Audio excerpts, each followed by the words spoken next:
सन्मान रॅलीला उपस्थित असणारे प्रफुल्लभाई डुबळेसाहेब, सुनील तटकरेजी, धनंजय मुंडेजी, बाबा सिद्दीकीजी, सर्व राष्ट्रवादी काँग्रेस पक्षाचे सन्माननीय पदाधिकारी, सर्व खासदार, सर्व आमदार, सर्व उपस्थित असणारे माझे विधिमंडळातील सहकारी, राष्ट्रवादीचे सर्व पदाधिकारी, आजच्या या जनसन्मान रॅलीला उपस्थित असणारे माझे बंधू भगिनी, पत्रकार मित्र आणि तरुण मित्रांनो, मला वाटलं नव्हतं की आज पाऊस येईल, परंतु पावसाने थोडासा आपला हेगोड केला, परंतु वरुण राजांनी देखील आपल्याला वर्षाव केलेला आहे, आपल्याला पाठिंबा दिलेला आहे असं समजायला काही हरकत नाही.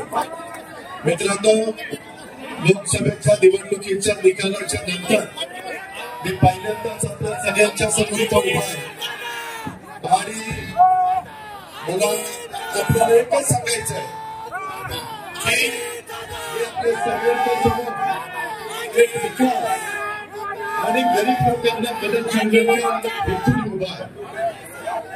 संपूर्ण राज्यामध्ये विधानसभेच्या निवडणुकीच्या निमित्तानं कानाकोपऱ्यामध्ये जाऊन आम्ही हाच विचार सर्व जनतेला सांगण्याचा प्रयत्न करणार आहे. तुम्ही पहा, विठ्ठलच्या काळामध्ये निर्णय घेतला, तो निर्णय घेतला असताना काहींनी थोडासा वेगवेगळ्या प्रकारचं मत व्यक्त केलं, परंतु राष्ट्रवादी काँग्रेस पक्षाच्या असंख्य आमदारांनी विकासाचा करता तो मुद्दा, विकासाच्या करता तो निर्णय हा घेतलेला होता. आणि ते चित्र तुम्हाला सगळ्यांना पाहायला मिळालं. लोकसभेच्या निवडणुकीच्या निमित्तानं आपल्याला थोडं अपयश आलं, परंतु मी कार्यकर्त्यांना सांगेन, जनतेला सांगेन, म्हणून खचून जायचं नसतं. आणि कालच्या विधान परिषदेच्या निवडणुकीमध्ये 9 आमदार आपल्या निवडून आले, म्हणून हुरळून पण जायचं नसतं. यश पण पचवायला शिकलं पाहिजे आणि अपयश आलं तरी खचून न जाता मोठ्या नव्या उमेदीनं लोकांच्या समोर जाण्याच्या करता आपण तयारी ठेवली पाहिजे. आणि तीच तयारी मी आणि माझ्या सगळ्या सहकारी मित्रांनी ठेवलेली आहे.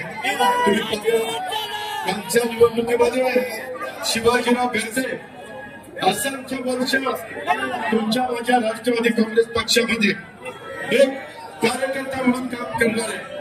सगळ्यांना आलेल्या गेलेल्यांचा जे काही अडचणी आहेत ते समजून घेणारे, कामा लोकांच्या कामावर घालणारे अशा पद्धतीनं जे शिवाजीराव गर्जे होते, अनेक वर्षांचं सगळ्यांच्या मनात होतं की त्यांना संधी मिळाली पाहिजे, परंतु काही ना काही अडचणी येत होत्या.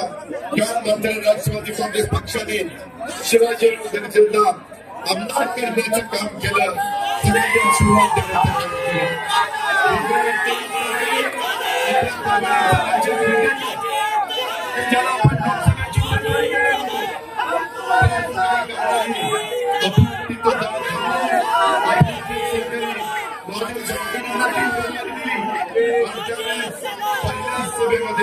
मी सांगितलं होतं की राजेश, 6 महिन्याच्या आत राष्ट्रवादी काँग्रेस पक्ष तुला आमदार केल्याशिवाय गप्प बसणार नाही. आणि तो निर्णय आपण कालच्या निवडणुकीच्या निमित्तानं उद्या महाराष्ट्राला दाखवून दिला. आपण शब्दाचे पक्ष जो आपला वादा असतो तो वादा आपला पक्का असतो हे महाराष्ट्राला माहिती आहे. मित्रांनो, अनेक गोष्टी आहेत.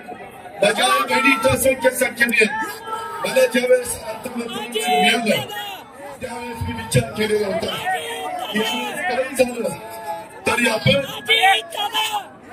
त्यामध्ये विकास आणि गरिबी हे करता मदत करायची. मित्रांनो, कशा पद्धतीने आपण निर्णय घेतला आणि आपल्या महिलांच्या करता बहीण माझी लाडकी बहीण योजना ही योजना पडावी. काही विरोधकांनी आमची टीका केली, माझ्याबद्दल काही मला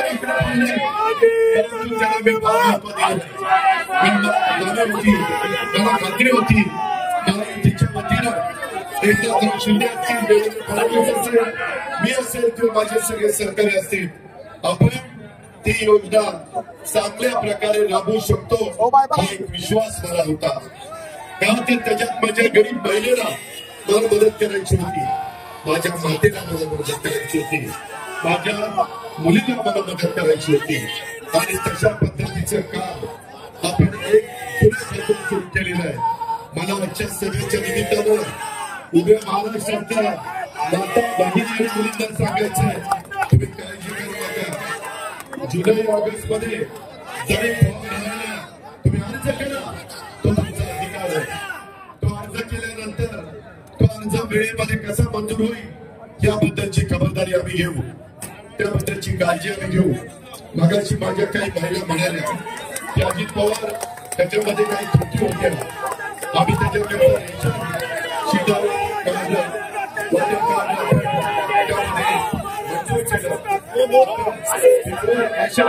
मंजूर केलं,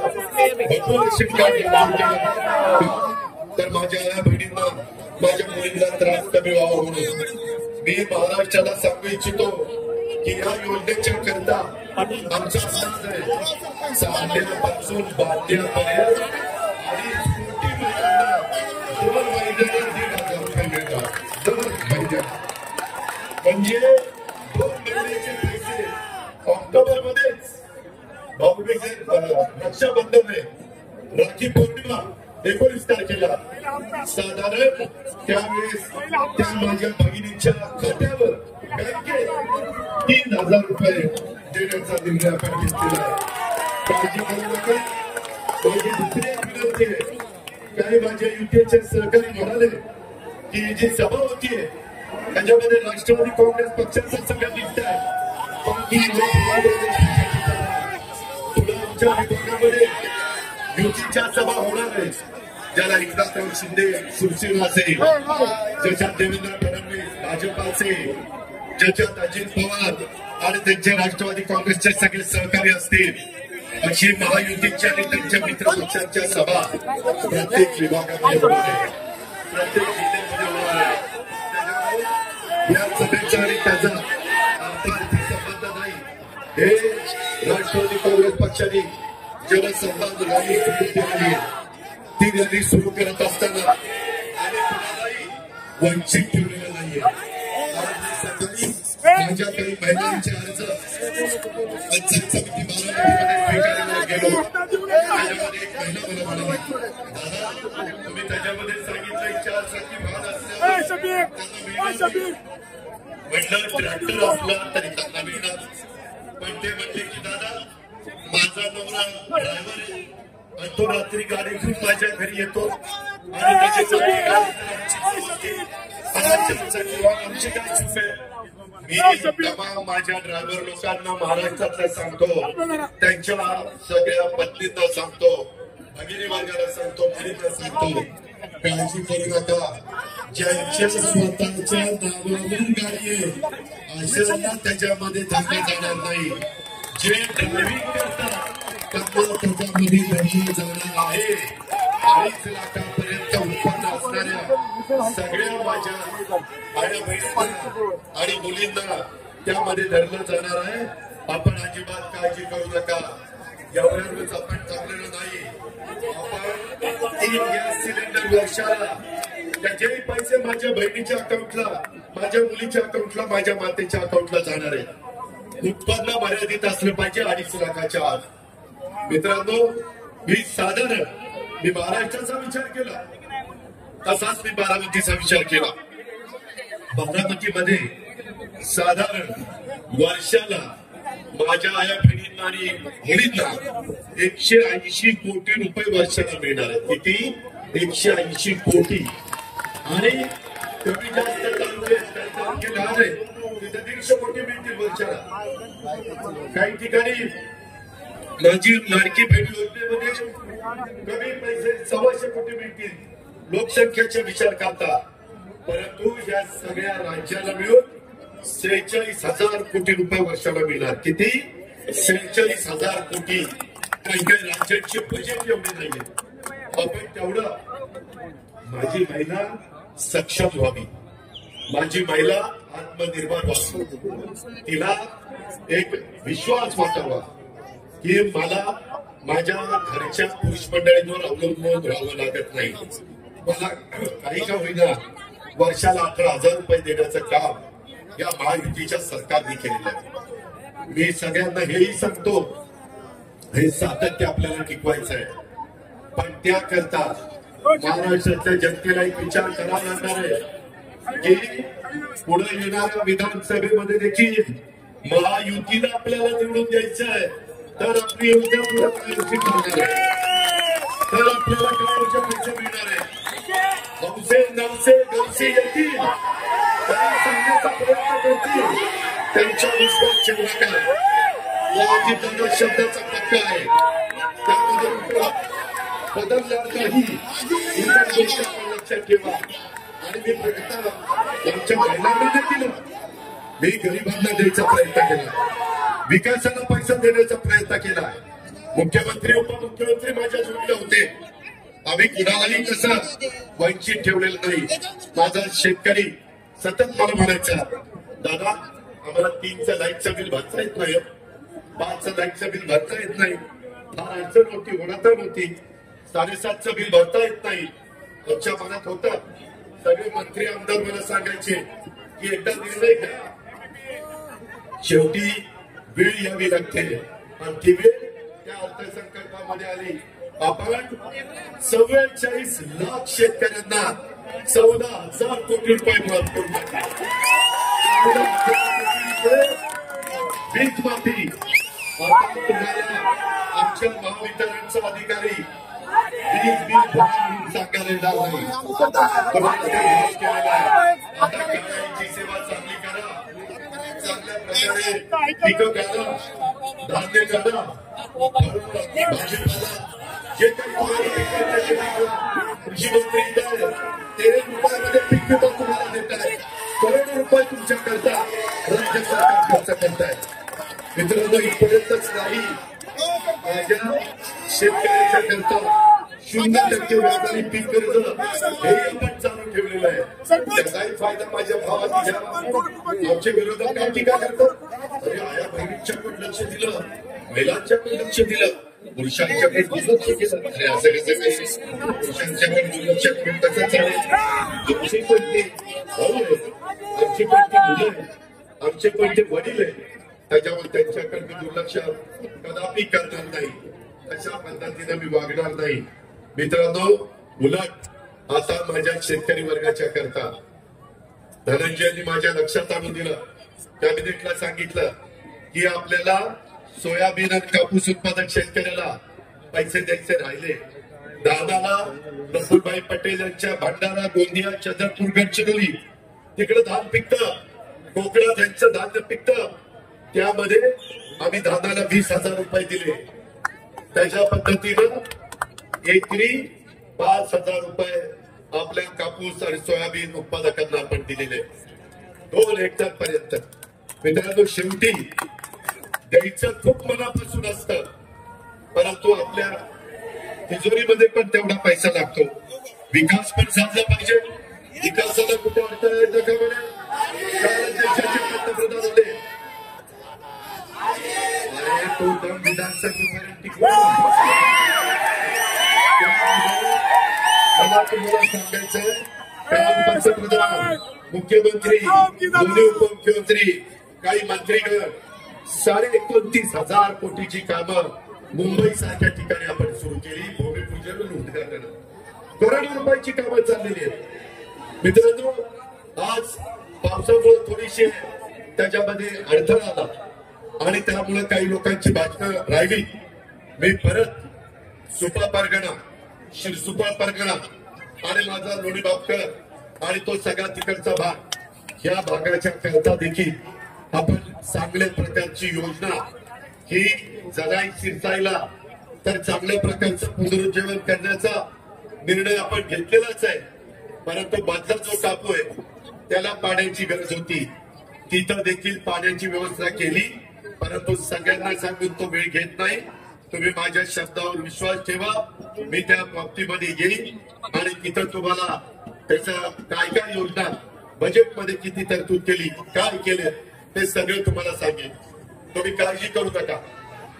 मित्रांनो, तुम्हाला एक सांगायचंय, विकास आणि गरिबीचा विचार करत असताना मी माझ्या भावंडांचा दुधाचा विचार केला.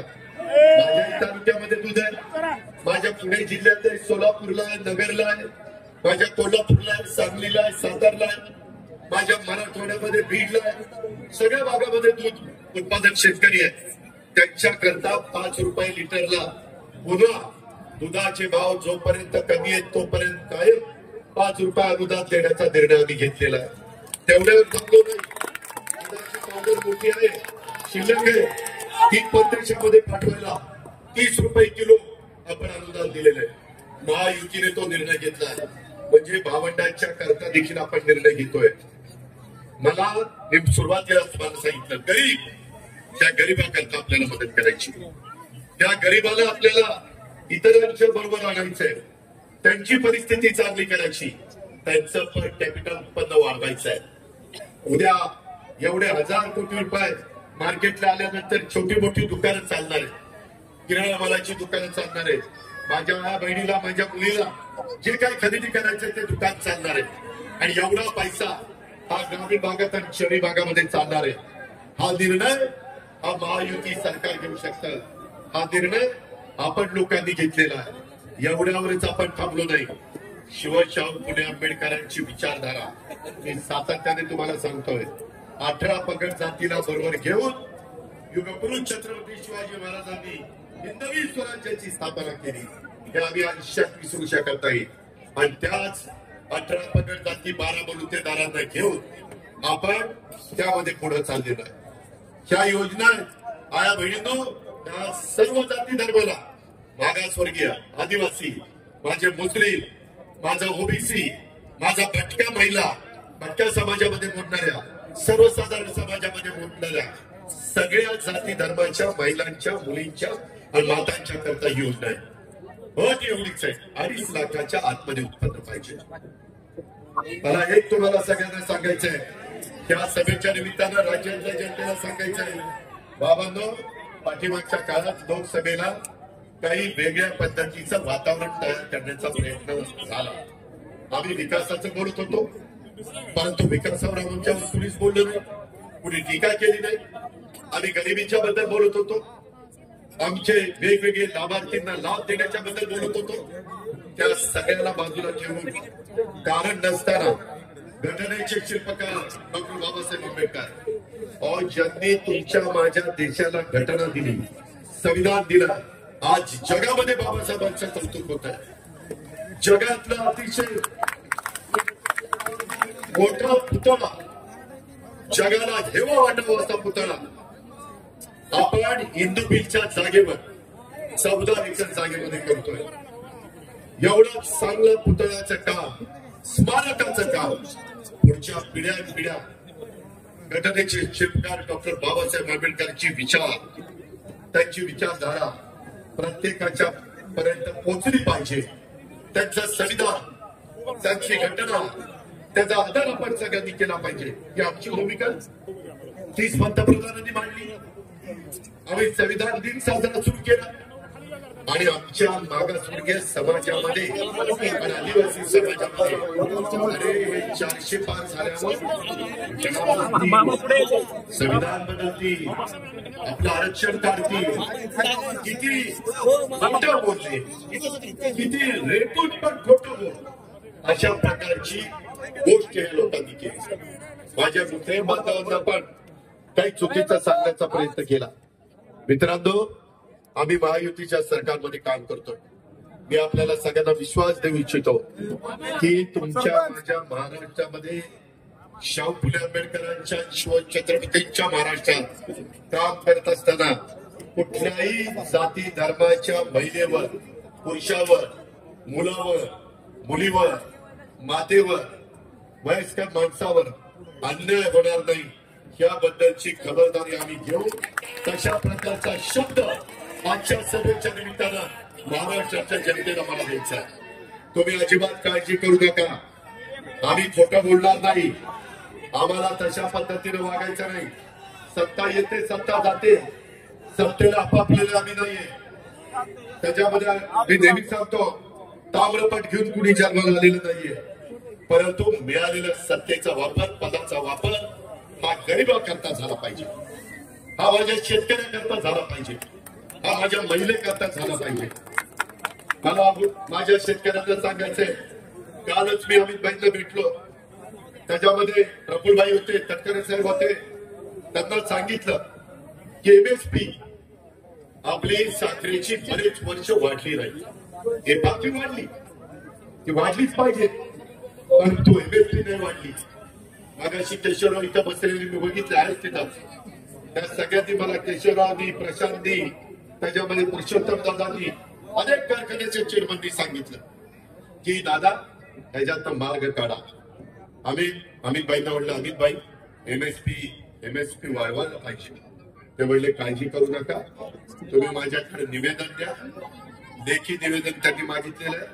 मी उद्याच ते निवेदन पाठवणार आहे.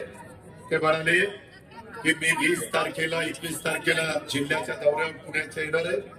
हसन मुश्रीफ साहेबांनी पण तिथं जसं तुमच्या बारामतीमध्ये 1000 कोटीचं हॉस्पिटल पुण्यश्लोक अहिल्यादेवी होळकर यांच्या नावाने आपण काढलेलं आहे, तशा पद्धतीनं कोल्हापूरला पण एक चांगल्या प्रकारचं हॉस्पिटल, त्याचं भूमिपूजन, त्यांची बँक, त्यांची इमारतीचं उद्घाटन.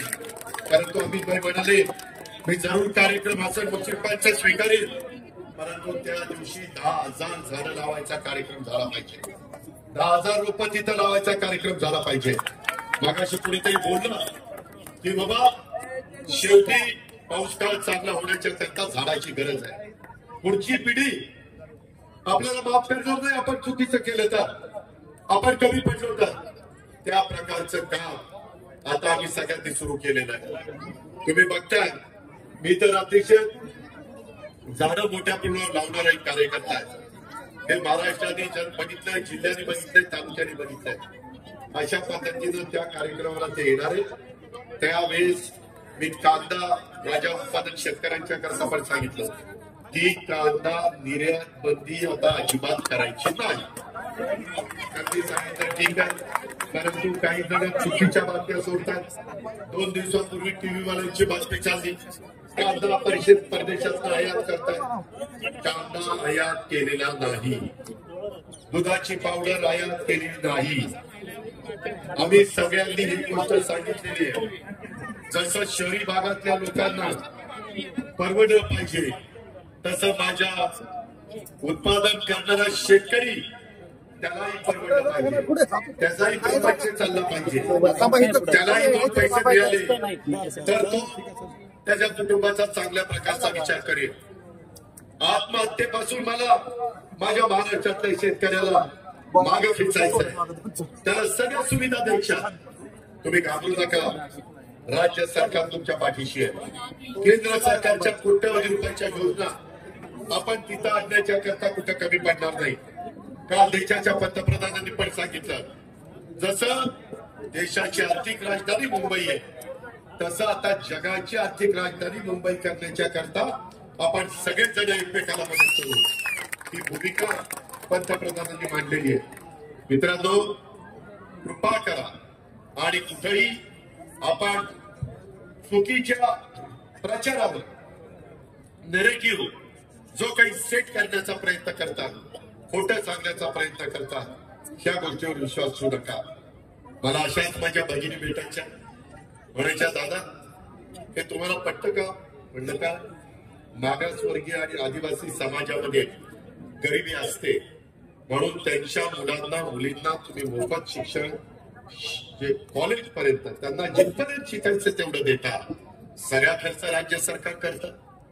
परंतु हे 2 समाज सोडून इतर जे समाज आहेत, ओबीसी आहे, सर्वसाधारण आहे, माझा मुस्लिम समाज आहे, माझा अल्पसंख्याक समाज आहे, ह्या सगळ्यांच्या मध्ये पण काही गरीब वर्ग आहे ना, त्यांच्या मुलींनी कसं शिकायचं? त्यांच्या आई वडिलांचं तर तेवढं उत्पन्न नाहीये आणि मग ते कसं त्यांचा खर्च करणार? आणि मधी एकदा असंच मला मुख्यमंत्री एकनाथराव शिंदेंनी सांगितलं, रात्री त्यांना 12-1 वाजता फोन आला चंद्रकांत दादा पाटलांचा की बाबा ह्या ठिकाणी एका आई वडिलांना पैसे कमी होते आणि त्यांना शासनाच्या तर्फे 50% मदत मिळत होती, परंतु 50% देखील आपल्या मुलीच्या राहिलेल्या शिक्षणाकरता आपण आणू शकत नाही, म्हणून तिथं आत्महत्या झाली. आमच्या मनाला वेदना झाल्या. सत्ता ही पद उपभोगण्याच्या करता चालवायची नसते. त्यावेळेस आम्ही निर्णय घेतला की येणाऱ्या अर्थसंकल्पात सगळ्या जाती धर्माच्या मुलींना त्यांचे आई वडील गरीब असतील तर त्यांचं कॉलेजचं शिक्षण मोफत करायचं.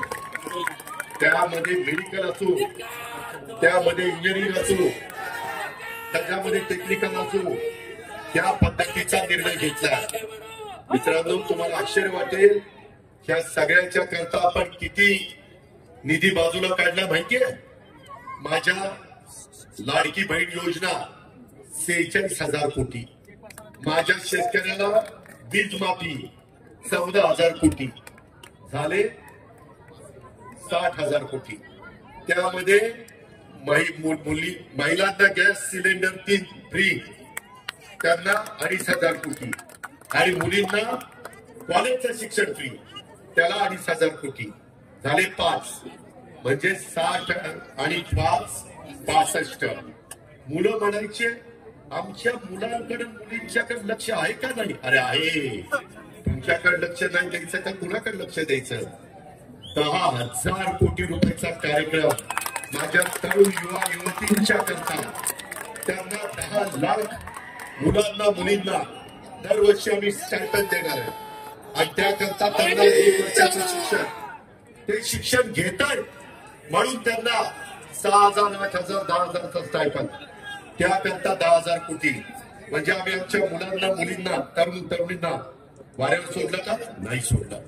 असे 75,000 कोटी रुपये आपण राज्य सरकारच्या बजेटमधनं माझ्या महिलांना, माझ्या शेतकऱ्यांना, माझ्या मुलांना, माझ्या मुलींना, सगळ्यांना सर्व भेटेल. आणि याच्यामध्ये सगळ्या जाती धर्माचे आहेत. कुणी जर असं म्हटलं अरे आमचं काय, अरे तुमचं पण आहे ना, तुम्ही कशाला न करताय? सगळ्यांच्या करताय का? तर विकास हा राष्ट्रवादी काँग्रेस पक्षाने डोळ्यांसमोर ठेवला. का गरिबी कमी करायचा कार्यक्रम हा राष्ट्रवादी काँग्रेस पक्षाने ठेवला, म्हणून या सगळ्या योजना आणलेल्या आहेत. मित्रांनो, आम्हाला याची सुरुवात सगळे नेतेगण म्हणाले की रविवारचा दिवस असला तरी आज आपण ती सुरुवात करू. मला वाटलं नाही की याचा आनंद जसा तुम्हाला होईल तसा वरुण राजाला पण होईल, तोही बरसेल असं मला वाटलं नाही. परंतु ते शुभलक्षण आहे. वरुण राजाने पण आपल्याला साथ दिलेली आहे. आता कार्यकर्त्यांनो, घोषणा देण्याच्या पेक्षा आपल्या आया बहिणींचा 2.5 लाखाच्या पेक्षा कमी उत्पन्न असलेल्यांचा अर्ज केलाय का?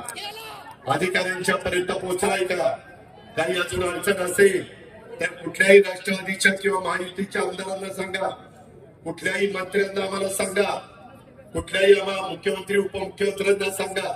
आम्ही त्याच्यामध्ये लक्ष घालू. आम्ही त्यामध्ये खरोखरीच तो लाभ देण्याच्या करता या योजना केलेल्या आहेत. त्याबद्दल आपण अजिबात गैरसमज करू नका. आरक्षणाच्या बाबतीमध्ये देखील आपण योग्य पद्धतीचा निर्णय घेतोय. त्याबद्दल पण कुठली शंका कुशंका मनामध्ये बाळगू नका. कुणावर अन्याय होणार नाही, परंतु ज्याचा मिळाला पाहिजे त्यांनाही तो लाभ देण्याच्या करता हे राज्य सरकार कटिबद्ध आहे, सकारात्मक आहे. ही पण बाब मला या सभेच्या निमित्तानं माझ्या महाराष्ट्राला सांगायची, माझ्या समाज कार्यकर्त्यांना सांगायची. कार्यकर्त्यांनो, आज जनसन्मान रॅली निघालेली आहे.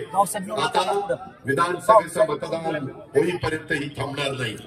आपल्याला सगळा महाराष्ट्र ढवळून काढायचा, आपल्याला प्रत्येक जिल्हा ढवळून काढायचा आहे, प्रत्येक तालुका ढवळून काढायचा आहे.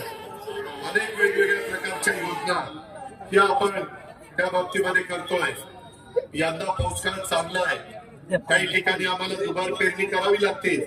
त्याकरता देखील जे काही युरिया असेल, DAP असेल, जी खतं असतील ती खताच्या करता बियाणं चांगलं देण्याच्या करता आपले कृषी मंत्री त्या ठिकाणी लक्ष देऊन आहेत। कृषी मंत्री केंद्रीय जे शिवराजजी चव्हाण त्यांची आणि धनंजयची चांगली ओळख आहे, माझी त्यांची चांगली ओळख आहे।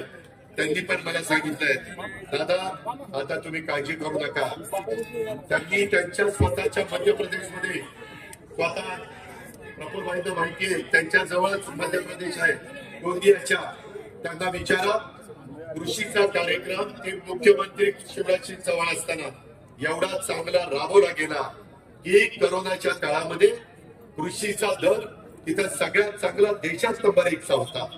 म्हणून देशाचे पंतप्रधान नरेंद्र मोदींनी त्यांच्याकडे कृषी विभागाची जबाबदारी दिलेली आहे। ते म्हणाले आता शेतकऱ्यांनी काळजी करण्याचं कारण नाही, मला त्याच्यातली बारकावे माहिती आहे, मला त्याच्यातल्या अडीअडचणी माहिती आहेत। मित्रांनो भावनिक होऊ नका, इमोशनल होऊन प्रश्न सुटत नाही। प्रश्न सोडवण्याच्या करता रात्रंदिवस कष्ट करावे लागतात, काम करावं लागतं, विकासाचं ध्येय डोळ्यासमोर ठेवून पुढे जायचं असतं।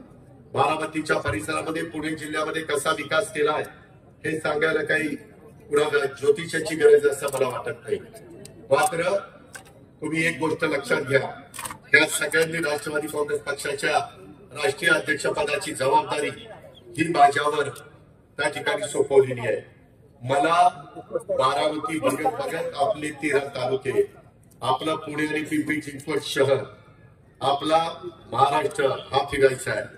त्याच्यामुळे इथल्या माझ्या आई बहिणींनी, इथल्या माझ्या तरुण तरुणींनी, इथल्या माझ्या वडीलधाऱ्यांनी ही पण जबाबदारी चांगल्या पद्धतीनं पार पाडायची। हे कुणाच्या घरचं काम नाहीये, हे आपल्या सगळ्यांचं काम आहे।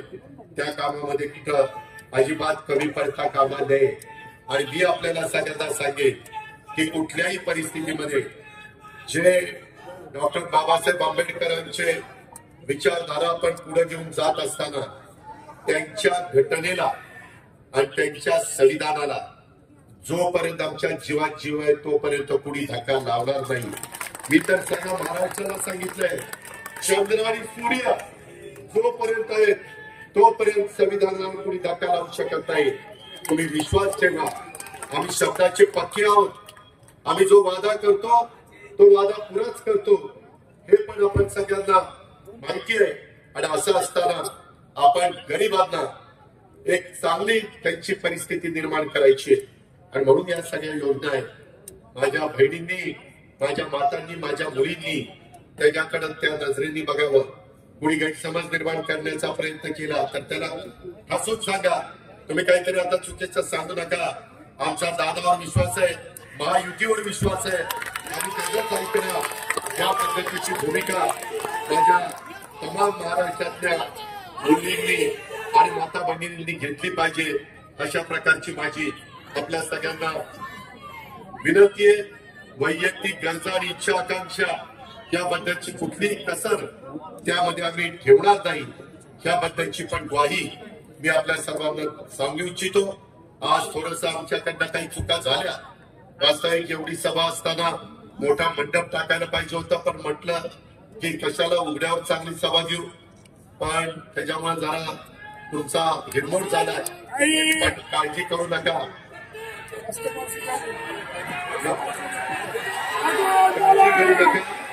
त्या सगळ्या गोष्टी आम्ही त्याच्यामध्ये पूर्ण करू। माझी तुम्हाला विनंती आहे की शिवाजीराव गर्जे आणि राजेश विटेकर हे विधान परिषदेचे निवडून आले, त्यांचाही सत्कार करतो। आणि स्वतः माजी उपमुख्यमंत्री उज्ज्वल साहेब आपल्याला मार्गदर्शन करतायत, ते मार्गदर्शन आपण ऐकावं अशी विनंती करतो।